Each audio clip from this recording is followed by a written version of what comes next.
qabsaa'ota dursumaa ijoolleen Oromoo duubaan deebitu.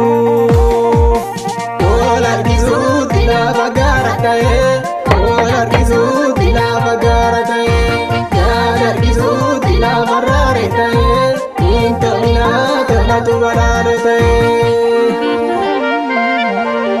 Ushururuu jechaan nanii si guddisne, ammattummaa ibsuuf lafarree si dubne. Tolan nu balleesse har'a biyyaa baane, si faarsu yaa burree, si faarsu yaa gaarree, teenya dha'een taate barka'ee abaarree, barka'ee abaarree.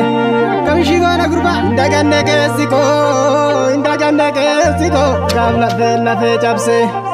Hiriyyete deessentoo iyya isheen na gaggabsee, halagaan nutti kolfe ollaatuun arrabsee.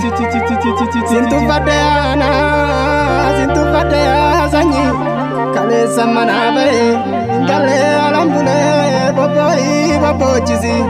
Si tannuura gurguree tannuura namaa ta'e, tannuura namaa ta'e. Jaale maaloo jaalallee yaa kafanee koo, jaalallee yaa kafanee.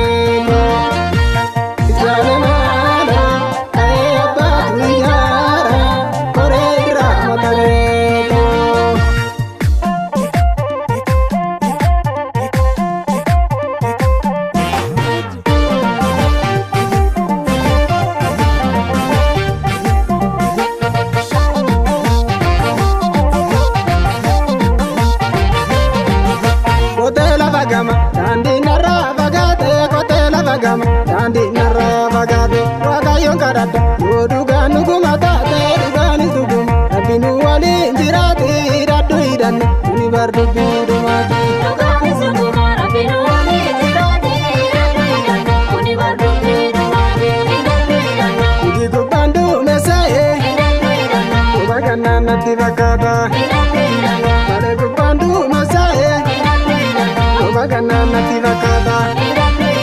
Arsi gubbaan duumessa'ee, quba kannaan natti fakkaata.